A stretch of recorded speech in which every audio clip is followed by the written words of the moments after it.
one thing I'll say is that that's from chapter 3 of the book that I was talking about, most of that, and that is the hardest, most cruel chapter of the book. There are parts of the book that are much more hopeful than that, just so you don't think I'm a person. You know.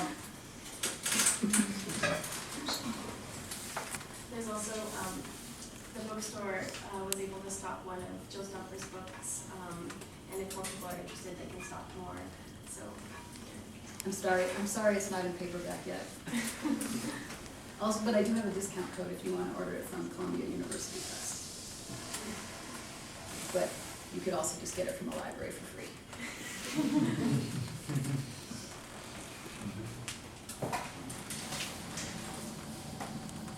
I don't know that I quite followed the example of the prisoners in the interview, and they were completely separated from human interaction in many ways, and so suddenly there's a breakdown in their hearing or their ability to accurately hear things that may or may not have been there.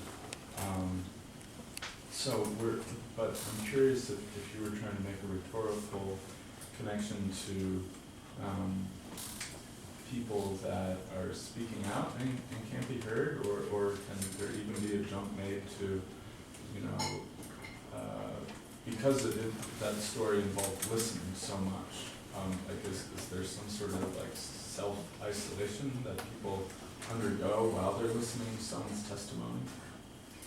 I hadn't thought of it that way, but it's an interesting point. The reason, what I find interesting about Gracian's study and Lisa Gunther's comments on it, is her point that what you observe in solitary confinement is how people lose selves. They lose their selves because they don't have feedback from others to, every day, whether people we like and people we don't like confirm that we're in a shared world by agreeing with us or disagreeing with us, various stuff. And a lot of us don't think about the fact that if you didn't have that, yourself could end up being destroyed. And in some instances, and some people recover after solitary confinement, and some people can never have a normal life again. So that's what I was interested in, was the way that it shows how isolation, and to me it's interesting to think about how that isolation might happen even around with people around you. But your point that it would be an interesting way, your point that one could also think about that in terms of, I could talk and talk and talk, and maybe you guys don't hear me, And that's part of what some of the many stories that I go into in that chapter is meant to illustrate as well. Did that address your question? Yeah, I believe so. In a certain sense, I certainly didn't know if you had thought about it before. It struck me just right at the end, because I certainly saw and understood the comparison that you made to people that can be speaking and aren't heard and thus feel isolated. But if they can be called a certain sort of isolation to remove or distance yourself from other people's ideas. But yeah, no, thank you for answering that. Don't you think that everyone is isolated? And what do you mean by destroying self? Everyone is isolated. Some much more than others. So an interesting thing about humans is that we are all kind of stuck in ourselves, right? Like, there are real limits to what I can explain to you about what's going on right here, right now, right? We all know this. That's why writing is hard. That's why living can be difficult. It's also what can be wonderful about having other people in the world, that they can kind of take you away from what's wearying about being stuck with yourself. But I think the isolation undergone by someone who can't be heard or who doesn't have human contact is of an entirely different order from the everyday type of alienation that a lot of people might feel. Of course. When you were speaking about breaking down the sovereignty of the hearer that would allow for more accurate reception of the speaker's message, do you feel like there's I guess a way to break down that sovereignty without the listener becoming traumatized themselves, sort of mean between the extremes. Yeah, certainly not my goal to make everyone in the world traumatized. You know, it's something I think just one way to do this would be if everyone trained themselves to be better at listening for their own failures of hearing. That would be a huge thing. This is what E. Sedgwick would call reparative reading rather than paranoid reading. There's all kinds of ways you can label it. It doesn't have to go all the way into being traumatized. You know, I mentioned that thing about how people working for the TRC got post-traumatic stress disorder from listening. And I know writing the book that I wrote changed me in a lot of ways. And while writing it, I asked myself, well, how much of this should I tell in the book in terms of like, how much can you expose people to responsibly? But I came to the conclusion, and people can agree or disagree about whether it was the right one, that part of the problem is that distribution of knowledge about these stories is unequal, and that I didn't want to further the privilege a lot of people have of just not knowing how bad the world is for a whole lot of people. So I chose a number of stories to tell in order to make that point, because I don't think you can make the point abstractly, you know? But I thought about what the ethical ramifications of that were and chose carefully. So that's 2 ways of answering your question. I just wanted to ask another question. We all learn from something, we all learn different things. Everybody learns different things. Just whatever you said, one is everybody might have understood it differently. Mm-hmm. Does that come under hearing differently or not understanding differently? Yeah, so in the book I go into much more detail about how communication can never be perfect. Who knows what you guys thought I just said, right? And if you read my book and decide to make an interpretation of it where I don't necessarily recognize myself in it, that doesn't necessarily mean you're wrong. It means you found in my work something that I didn't think I put there. I mean, there might be interpretations where I'm like, that is definitely wrong. But there's all kinds of ones where I might be surprised by what someone else found in something I did. Once I put work out into the world, unless any of us puts work out into the world, it doesn't belong to us anymore. It's a shared object, and it can mean lots of different things. That's just the risk of communication. That's why I made the point early in the talk that when people think communication is transparency, that what is said just is what is said, and that's the truth, and that's all we need to know, they're fundamentally misunderstanding something really important about human communication, which is that it is always uncertain, but that it's very important to pay attention to its uncertainties in situations of inequalities of knowledge and power. Oh, sorry. You go first. Okay. So you pointed out the problem that we have right now in society is that we have problem of hearing what the survivor truly are saying. I'm wondering, do you have solutions for that, or advice on how I don't know everybody, but I feel like I am not doing what I don't think I can do that at this point, that actually listen well, and instead of putting my viewpoint, the thing that I want to listen. So let's say that, survivor story, I will really just focusing on the pain or the suffering that they go through instead of something deeper or more personal and important to themselves that want to express, that want to be heard. I have this problem and I just wondering how can I improve that, like just be a better listener. Because I have similar experience. I'm not a survivor, but I have issue about that. I grew up in a developing country, but when I talk about my story to people do just focusing on, oh, it must be awful. How's that? Dictatorship, did they do, did they just lock up the people who have different, but that's good for them to focus on that part, but that's not really there's something about concern like about myself I want to express. And even though I have a similar experience to the survivor stories, I do feel like I fail to do so when I hear other story. So even like me, like, have similar experience, which is supposed to have more empathy for the survivor. I sometimes found myself would possibly fail to hear what they try to express. So I'm just wondering if you have any advice. Well, the first thing I want to say is me too. Nobody's perfect all the time. I think it's a big step to learn that you don't always already know how to assess a story you're being told, and to listen for the insertion of your own prejudices. No one's ever going to be perfect at that, because none of us are fully aware of what all of our like underlying assumptions are.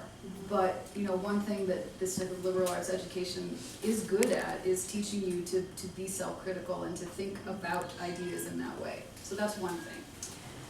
The thing that you mentioned about telling your story is that people jump on the part that they readily understand, and they don't listen to the fullness of your experience. That every story has joy and loss and pain and happiness in it. And when you just jump on that part that you already understand, that's one way of just not listening to the parts that you might learn from. It's hard to teach other people to do that when you're the speaker, but I do think that it's possible, but it's also possible for other people to begin to train themselves to stop jumping on the stuff that they already know. Being receptive, responsive, thinking about responsibility as responsiveness. So that's one thing. There's, in terms of your larger question, which is like that kind of, like, that's the ethical question. Well, what am I supposed to do, right? So to a certain extent, I answer that in a lot of ways in the book, but to a certain extent also as a philosopher and a teacher of ethics, I think that's what I do is I give people tools to answer that for themselves. Sometimes people experience that as a cop-out, but I don't think someone else can give you the answer to that question. But there are things like stop believing that law fixes things on its own. Learn to teach yourself to recognize your own failures of hearing. Be an ally. Recognize that you're implicated. So when we're talking about something huge, like genocide or racism, it's not just people doing evil things that are guilty of that. Like, in order for genocide to happen, or in order for a whole society to be structured by deep racism, it's not just people that you recognize as doing bad, evil things. It's everybody who doesn't do anything about it, or doesn't even interrogate their complicity in it. So if more of us took responsibility for how, if we live in a certain type of a social world, we have all made it what it is, even if we hate it. Like, if we hate the fact of how deeply structured the United States society is by racism, if we hate that, we might like to tell ourselves that it has nothing to do with us. It can't be true. It can't be true that it has nothing to do with us, especially if we're not doing anything to fix it, So I think it's stopping telling yourself a story where you're innocent when you can't be.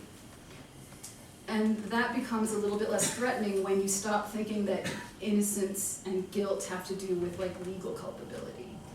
Innocence doesn't, like, guilt for being complicit in society-wide and deep racism doesn't mean you set out with criminal intent to be a racist person, It means you were raised a certain way, you're stuck in a structure that acts in a certain way. Figure out the ways in which you're furthering or not furthering it. Figure out, educate yourself about ways in which things could be different. Don't let other people's jokes pass that easily. All kinds of small things that can make a huge difference in a life. And snowball, There's lots of different ways to answer your question, though. It's a good one. Hi, yeah, I was fascinated by, I guess, your subject matter, in part listening to people's stories, but also what those stories were about, namely the suffering and acts of evil.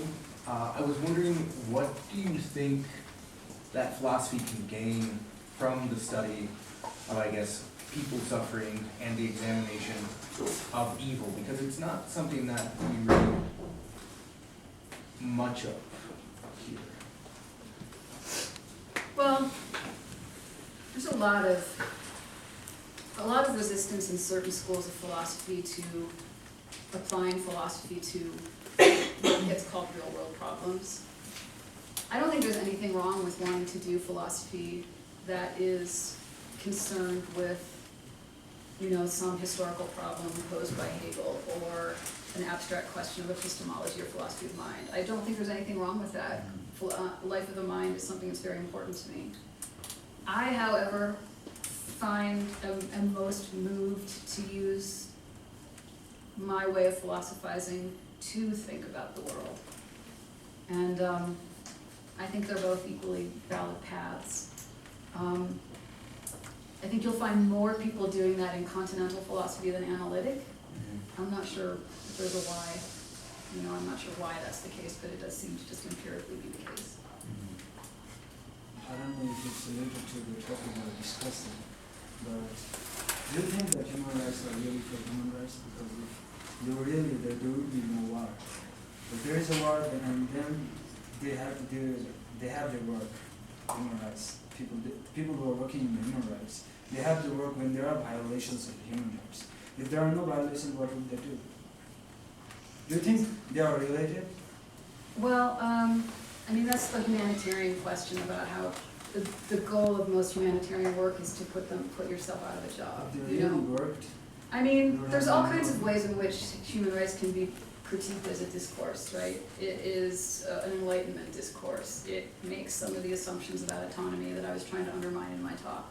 However, and lots of academics do that, they just say human rights is a Western liberal view of autonomy that can't be universal. And some of those arguments are really good. I myself am very careful about being dismissive of human rights because they do empirically move many people to make claims that aren't yet recognized by law. And that to me is worth it, having that as an aspiration. So human rights is always two things at once. It's like, what can you do really? What does law give us?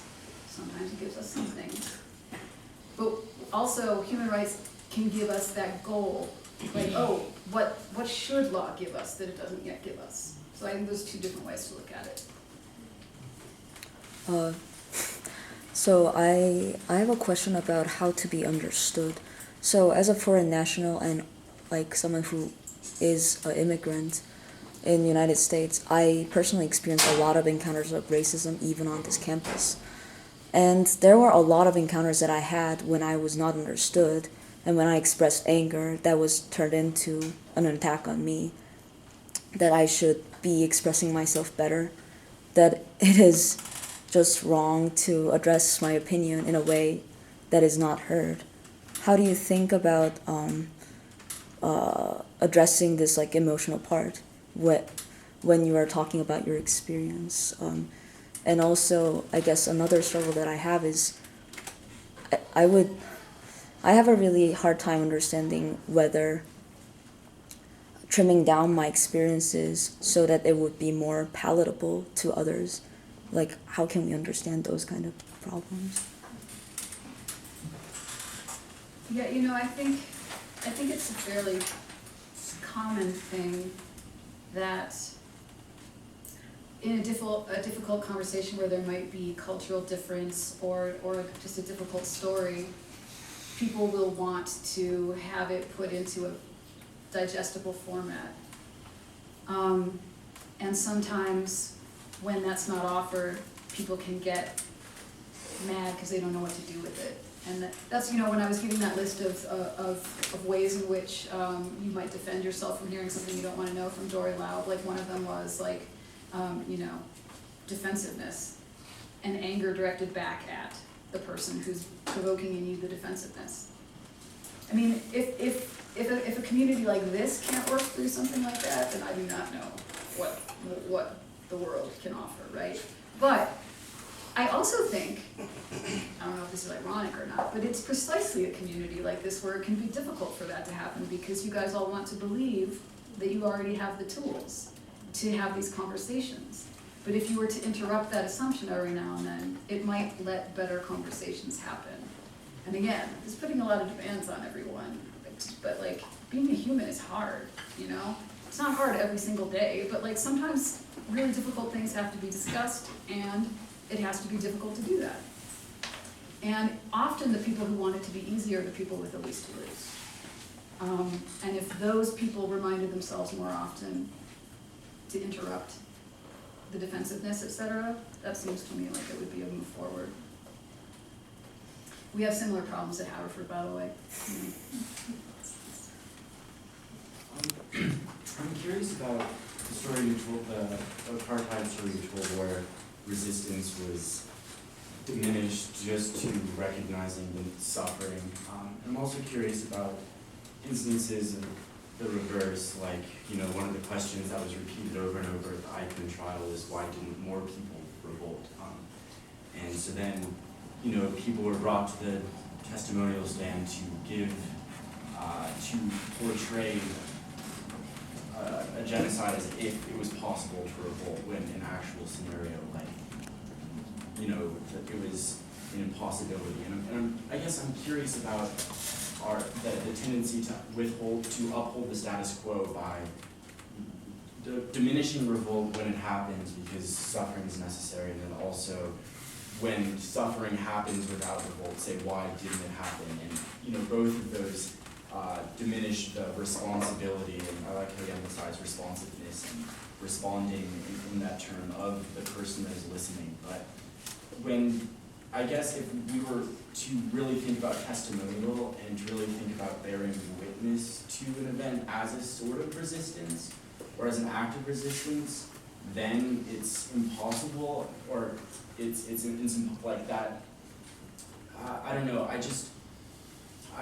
one of the things I've been wrestling over is how is it possible to establish responsibility of listening to somebody bearing witness to an event without using it just to uphold the status quo and say suffering is necessary. And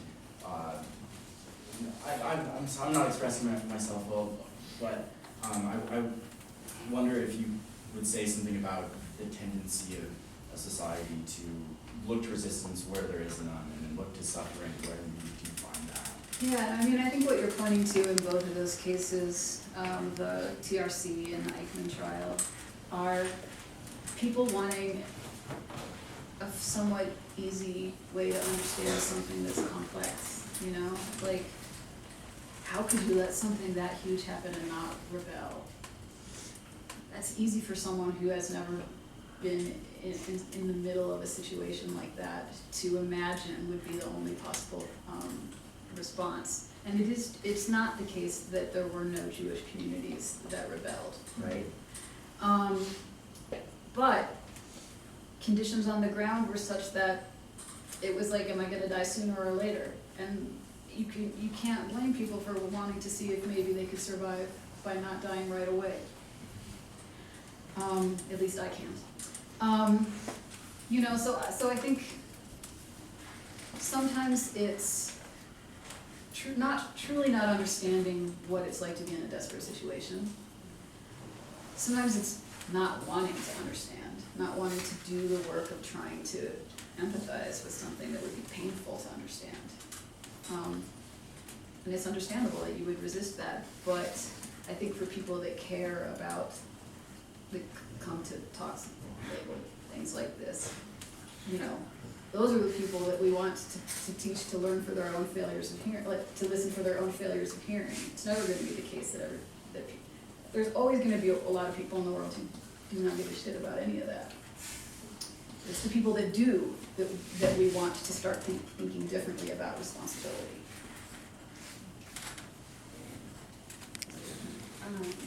I'm curious to about how you see the distinction and the similarities between listening and hearing. And I guess I've been surfing about those two verbs from French class. I guess culturally, maybe in French, I'm not exactly sure. There's a verb, entendre, but if you put the reflexive or the reflexive at the se, that means, so entendre itself means to hear, over the reflexive verb, it means to understand.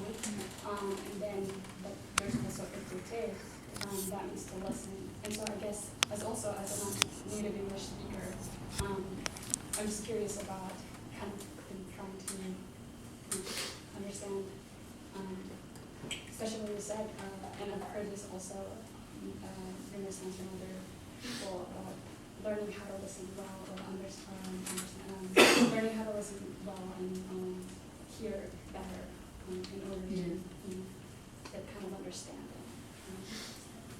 It's a good question, and I mean, you pointed to it a lot of things. One is, how do we define the terms that I used, hearing and listening? And also, how does that translate into other languages? So I actually chose to use the word hearing in the book more than listening, because I wanted to draw attention to it as a word. Usually I think, like in like idiomatic, everyday American speak, you think, people say something like, you're hearing me, but you're not listening, you know? And I'm kind of twisting it so that it's the other way around, where hearing is the thing. And I chose it that way in part to make people think about what I meant by it, by doing the opposite of what they expected, but also because hearing is what you call what happens in a law court. It's called a hearing. And it, so another irony is that often failures of hearing happen in a hearing. So one of the philosophers whose work kind of undergirds most of what I do, Emmanuel Levinas, he has a habit of using words, and he writes in French. He has a habit of using words in a way that you're unaccustomed to, so I think I picked that habit up from him. More on the point of his question, as I understood it, yours was a criticism of modes of testimony, and then kind of replacing it with models of witnessing. Where did you find in your research the limits to that model? Excuse me. That model was?